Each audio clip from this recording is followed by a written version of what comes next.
Bismillahirrahmanirrahim. Assalamualaikum warahmatullahi wabarakatuh. Nama saya Armi Ahmad Zamzuri, NIM L1B018017. Pada kesempatan kali ini, saya akan menjelaskan beberapa hal terkait komunikasi organisasi. Seperti yang sama-sama kita ketahui bahwa di dalam organisasi kita tidak hanya bekerja sendiri, tapi ada rekan-rekan kerja yang hampir setiap hari berinteraksi dan berkomunikasi dengan kita. Sehingga timbullah yang namanya budaya-budaya organisasi di dalam organisasi tersebut. Ada beberapa hal yang akan saya sampaikan nantinya. Yang pertama terkait dimensi-dimensi budaya yang ada di dalam organisasi. Yang kedua, budaya organisasi versus iklim organisasi. Yang ketiga, mengubah budaya yang ada di dalam organisasi. Yang keempat, memahami perubahan budaya. Yang kelima, perubahan budaya melalui keunggulan bisnis. Yang keenam, mengapa harus budaya yang berubah. Yang ketujuh, kapan budaya harus berubah. Dan yang terakhir, model-model perubahan budaya di dalam organisasi. Oke, mari kita mulai dengan dimensi-dimensi yang ada di dalam organisasi.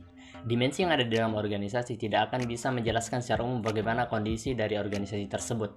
Namun dengan dimensi, kita bisa mengetahui bagaimana perkembangan budaya yang timbul atau yang berkembang di dalam organisasi. Seorang ilmuwan psikologi namanya Gerd Hofstede setidaknya mengubahkan ada 6 dimensi yang ada dalam organisasi. Namun ada beberapa hal yang saya temukan di dalam organisasi. Yang pertama terkait kolektivisme versus individualisme.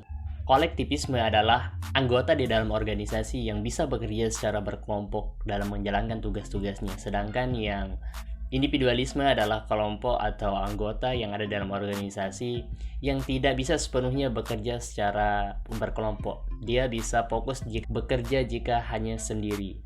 Kemudian ada yang namanya power distance, yang dimana power distance ini ada semacam hierarki yang ada dalam organisasi. Jadi yang atas bisa mempengaruhi yang bawah, namun yang bawah bisa juga mempengaruhi teman-temannya yang lain atau yang setara dengan dia. Oke, pembahasan selanjutnya terkait budaya organisasi versus iklim yang ada di dalam organisasi.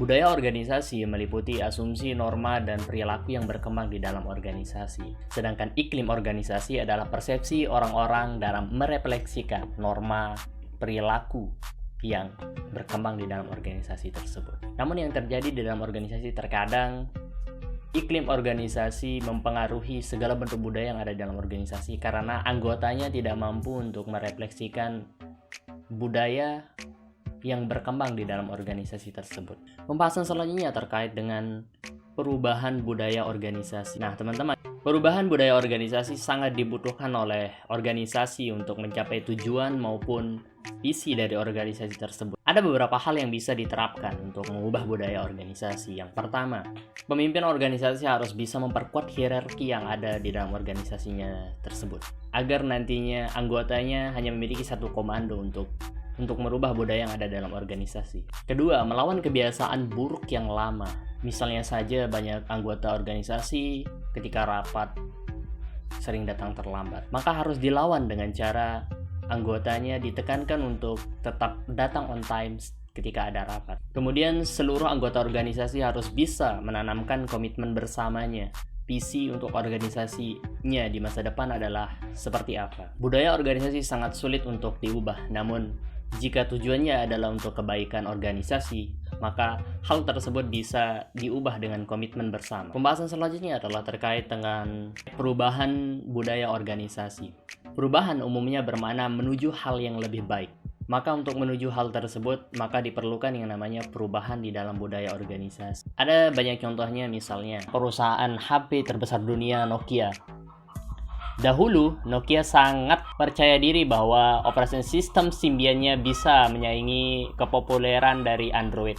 Namun seiring perkembangan waktu, OS Symbian tidak mampu bersaing dengan OS Android, sehingga budaya organisasi yang ada di dalam perusahaan Nokia mulai berubah untuk mengembangkan OS Android juga. Pada saat itu mereka mengatakan bahwa itu sangat dirasa perlu, dan terbukti sampai hari ini bahwa Nokia masih belum meredup namanya di dalam industri handphone dunia. Poin penjelasan selanjutnya terkait perubahan budaya melalui keunggulan dalam bisnis. Dalam menjalankan kehidupan organisasinya, terkadang banyak sekali organisasi yang mengembangkan bisnis yang ada dalam organisasinya demi menyaingi kompatriotnya di dalam bisnis tersebut.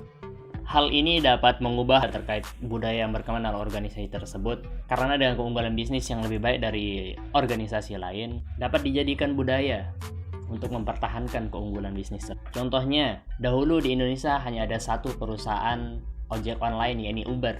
Kemudian datanglah perusahaan Gojek dengan segala bentuk keunggulan bisnis yang ditawarkan, sehingga sekarang dapat menendang Uber sehingga tidak beroperasi lagi di Indonesia. Keunggulan bisnis tersebut dapat dipertahankan oleh Gojek sampai hari ini, sehingga perusahaannya tetap eksis dalam bisnis ojek online. Kemudian poin pembahasan selanjutnya terkait mengapa harus budaya yang berubah. Namun secara bersamaan datang juga pertanyaan, mengapa harus budaya yang dipertahankan? Dasarnya ketika kita ingin mengubah budaya di dalam organisasi, jikalau terjadi konflik di dalam organisasi, kemudian ingin mengembangkan bisnis atau budaya baru, atau terjadinya degradasi norma ataupun tata aturan yang tidak sesuai dengan visi maupun misi di dalam organisasi tersebut. Sehingga poin mendasarnya untuk mengubah segala bentuk hal tersebut, maka diperlukan yang namanya perubahan di dalam budaya tersebut. Karena akan sangat percuma di dalam organisasi ketika sudah banyak planning atau hal yang sudah dipersiapkan, namun kebiasaan atau budaya itu tetap berkembang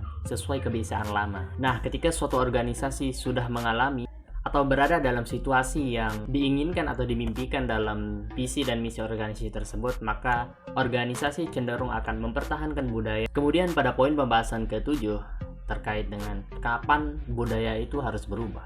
Pertanyaan ini sudah saya jelaskan di poin sebelumnya. Namun perlu diketahui bahwa budaya itu perlu diubah ketika dirasa perlu, seperti ketika terjadi perubahan visi dan misi organisasi, terjadi konflik yang fundamental terkait filosofi maupun norma dan segala bentuk aturan yang sudah ditetapkan di dalam organisasi, ataupun ketika suatu organisasi ingin berinovasi produk maupun bisnis yang sudah direncanakan sebelumnya. Dan bam, ini adalah poin terakhir, ini tentang model-model perubahan budaya di dalam organisasi.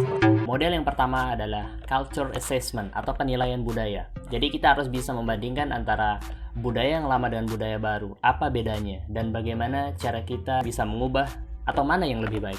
Kemudian yang kedua, model culture gap analysis, yang dimana kita harus bisa mengetahui kesenjangan budaya ini terjadi ataukah kesenjangan ini terjadi di hanya beberapa anggota saja, tidak secara keseluruhan. Kemudian model yang ketiga adalah influencing culture change, yakni mempengaruhi perubahan budaya. Ketika kita sudah menentukan perubahan budaya dalam organisasi, maka kita harus bisa menjadi inisiator utama dalam mengaplikasikan terkait perubahan budaya organisasi tersebut, terutama bagi pemimpin organisasi yang menjadi cerminan anggota organisasi yang lain.